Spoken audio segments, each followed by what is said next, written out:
Hi, I'm Chris Adams. Welcome to Perfect Fourths Tuning Part 16, Minor Triads across the fretboard, starting on the root note. So the goals of guitar in fourth gear is to use perfect fourths tuning to simplify the patterns and relearn guitar. So I'm trying to help experienced guitarists like myself move from caged, box-based thinking and replace the memorized patterns from caged with first principles thinking, where you're just starting with intervals and triads and stuff like that, and rebuilding your knowledge so that when we go back out into the world of YouTube and somebody's talking about something like maybe beyond us, at least we'll say, the triad. I've got my triads down because I studied them carefully from the beginning. And also to make music a lifelong learning experience and a project just for the sake of doing it, for the sake of exercising your brain, working puzzles, and keeping the gears free of rust. So what is perfect fourths tuning? It's tuning fourths all the way across the guitar. So the standard guitar, E, A, D, G, already has it, and then instead of being these two notes, like we're used to, it's fourth up. So this guitar is tuned up, so P4 top up. I have light strings. These are eighths. On other guitars, I tune down. On the Stratocaster, I tune down. The bottom four strings tune down, but you wind up with fourths all the way across. So in the diagrams, we're not using open strings, so you can just transpose them easily. By the end of this lesson, you're going to learn to play minor triads from the root using 4 fretboard patterns, and it will open up pathways across the neck for you. There's going to be a link in the description to Triads, to a PDF on Triads. And there's going to be 4 versions. So I've been doing this for all, for major, minor, and diminished, and augmented chords. We're going to go through all of them. So the first version is going to be the 1, 3, 5 on adjacent strings. Then it's going to be 1 on the first string and 3 and 5 on the next string. The third version is 1 and 3 on the first string and the 5 on the next string. And the last one's going to be all on one string. So these are all in one octave, the same notes, but 4 different ways to play them. And when you take that and multiply it out, you're only having to learn 4 things, and you probably already know most of these already. But then you just say, aha, I have an octave here, I have an octave here, the same things over here. And so you'll see by the end of this, you'll see. So here's a diagram of what I just kind of played, and this diagram is showing on the D note here. So on the 5th fret, and I have the minor third here, and then here the second one, I'm playing the root, minor third, 5th. This shape I use a lot. And then the third one is root, minor third, 5th. And then the final one is all on the same string. Okay? So now we're going to get started. I repeat these. You can repeat these with any triads. I have other videos that goes through this whole sequence with every single triad, if it helps you to kind of play along like that. So we start with the major triad. Then we go to the minor triad, which I'm going to work on today. Then the diminished triad. And then the augmented triad. And these are just different thirds. So it's a little bit beyond the scope of this video, but we have a major third, from major triad, major third, and minor third. And minor triad is that reversed. So minor triad, minor third, and major third. And diminished triad is 2 minor thirds. And augmented triad is 2 major thirds.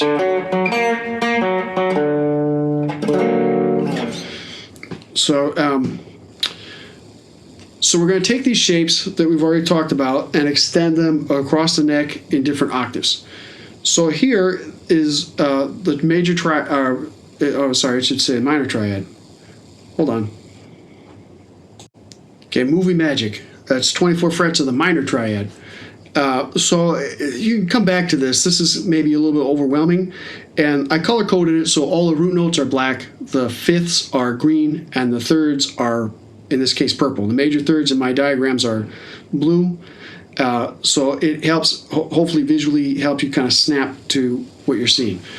So the first version is going to be 1, 3, 5 on adjacent strings. So starting on the 5th fret, which is the A note. Okay, so that's our chord there, 5, 3, 2. Okay, and then when we play it shifting up an octave, we go 5, 3, 2, root, flat 3, 5, and we're going to go up an octave. And if we add more strings,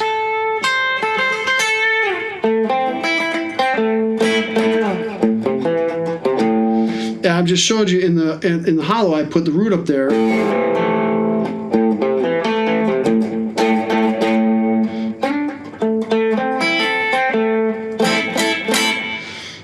So it's a good for connecting. In other lessons we'll talk about connecting, but right now I just want to focus on these 4 shapes and learning the 4 shapes. So here, because we're going to run out of frets going this way, I go up an octave. So from the 5th fret, I'm going to go up to the 17th fret. So we're going to the 17th fret, and our root's right here.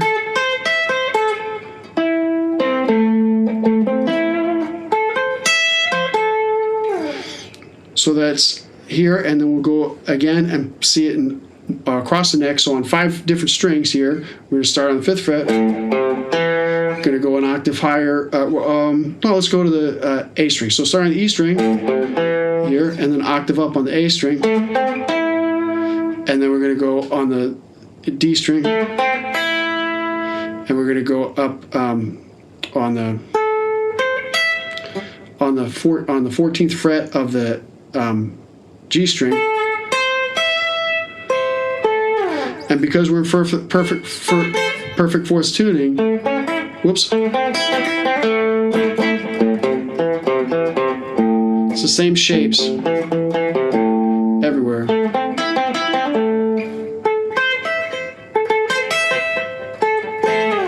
So you just have to memorize one shape instead of 3 different shapes for caged.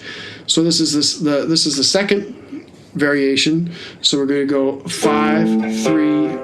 Root, 3rd, 5th, 5th fret, 3rd fret, 7th fret.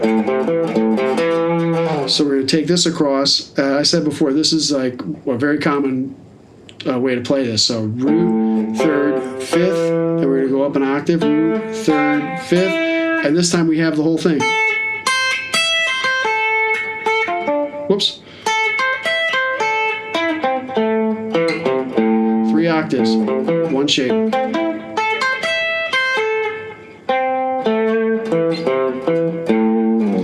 So again, practicing across this is a little bit beyond the scope of what I'm trying to talk about today.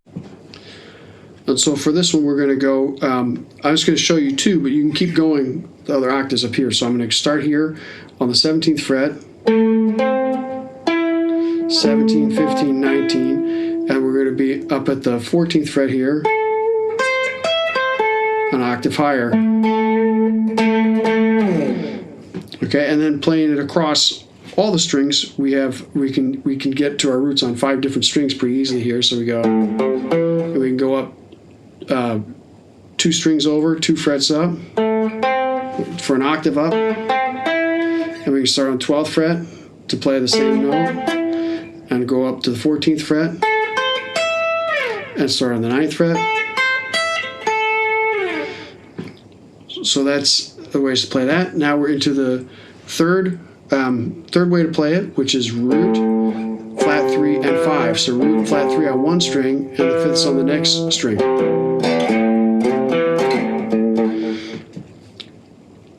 And so here we are going diagonally this way. So root 3, 5, root 3, 5, root 3, 5.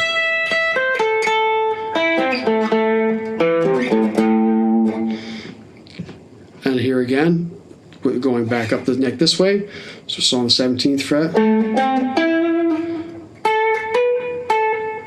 Whoops. So 17th fret. And then the 14th fret on the G string. Again, same shape everywhere, and this is it played across all the strings.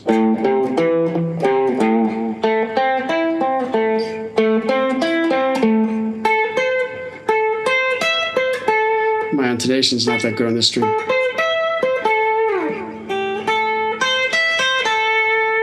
I think I got all of them. But anyway, that's your octaves this way.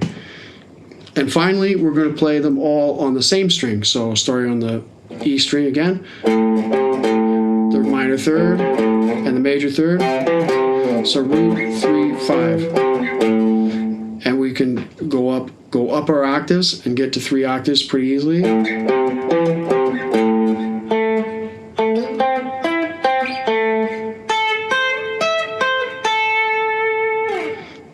Okay, and then going down, which is kind of like sideways down in a way, but we can get a little bit more going kind of across. So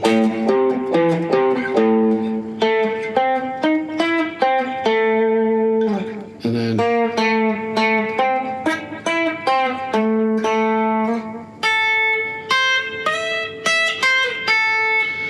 so you, when you're playing on one string, you can slide up, you can go whoops. Or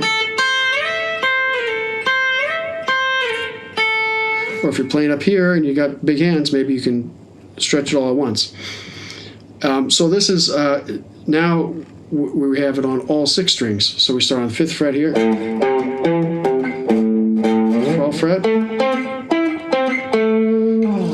7th fret, 4th. What are we going to next? 2nd fret. And then what's next? The 9th fret up here. And then we can do the 4th fret up here. And that's it. So we just did the first row of this PDF, which will be available in the handout here. So yeah, 4 shapes. And once you practice it in those handful of positions, it just cuts down the number of things you have to remember. So just 4 shapes, and you practice it. Once you know your octave, multiply it by your 4 shapes. Now you have 8 shapes. Or as you're going up different things, you have 12 shapes. But you only had to really remember 2 things. Well, your octave and then 4 shapes. So anyway, because perfect fourths is symmetrical, it takes away a lot of the confusion of caged, because you can't easily do this on caged. We'd have to be going over 3 times as many choices. Anyway, thanks for watching. Take your time doing this. These are just like study the diagram. For myself, I get a lot out of the diagram. So I'm like, oh, okay, these notes go this way. I have this fingering. I'm used to my minor third. If I'm playing at a different key maybe, and I'm used to saying, and then I know, I can kind of hear, it's like,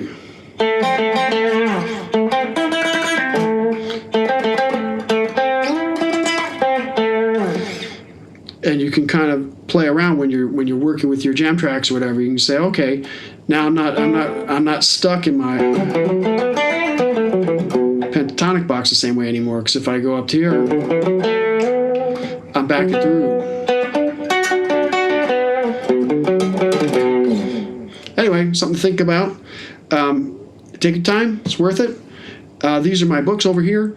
The first one, The Guitar in Fourth Gear, is more about changing your mindset from a caged mindset into a perfect fourth tuning mindset and focusing back on intervals and triads instead of box shapes.